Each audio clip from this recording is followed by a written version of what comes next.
Number plate ഇല്ലാതെ രൂപഘടനയിൽ മാറ്റം വരുത്തി മോട്ടോർ വാഹന വകുപ്പിനെയും പോലീസിനെയും കബളിപ്പിച്ചു കടന്ന കാർ പത്തനാപുരത്തു നിന്നും MVD ഉദ്യോഗസ്ഥർ പിടികൂടി. മലപ്പുറം സ്വദേശി മുഹമ്മദ് റോഷന്റെ ഉടമസ്ഥതയിലുള്ള ഹോണ്ട സിവിക് കാറാണ് ഉച്ചയോടെ പത്തനാപുരത്തു നിന്നും വാഹന പരിശോധനയ്ക്കിടെ പിടിച്ചെടുത്തത്. കഴിഞ്ഞ 4-ാം തീയതി കൊല്ലം മേവറം ഭാഗത്തു വെച്ച് കൊല്ലം എൻഫോഴ്സ്മെന്റ് ടീം പരിശോധനയ്ക്കിടെ വാഹനത്തിന് കൈകാണിച്ചിരുന്നുവെങ്കിലും കാർ നിർത്താതെ ഓടിച്ചു പോവുകയായിരുന്നു. ഇതിനിടെ 2 ഇടങ്ങളിൽ വെച്ച കാർ മറ്റു വണ്ടികളിൽ ഇടിച്ച് അപകടം വരുത്തിയതായും പരാതി ലഭിച്ചിട്ടുണ്ട്. തുടർന്നാണ് RTOയുടെ കർശന നിർദ്ദേശപ്രകാരം വാഹനം പിടിച്ചെടുത്തത്. മലപ്പുറം സ്വദേശിയുടെ ഉടമസ്ഥതയിലുള്ള കാർ കൊട്ടാരക്കര മുസ്ലിം സ്ട്രീറ്റ് സ്വദേശി വാങ്ങിയിരുന്നുവെങ്കിലും പേര് മാറ്റിയിരുന്നില്ല. സൈലൻസറിലും ഹാൻഡ് ബ്രേക്കും മാറ്റം വരുത്തിയിട്ടുണ്ട്.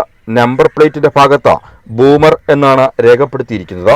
വാഹനത്തിന്റെ RCയും വാഹനം ഓടിച്ചിരുന്ന ആളുടെ ഡ്രൈവിംഗ് ലൈസൻസും ക്യാൻസൽ ചെയ്യുന്നതിനുള്ള നടപടികൾ പുരോഗമിക്കുന്നതായി MVD ഉദ്യോഗസ്ഥർ അറിയിച്ചു.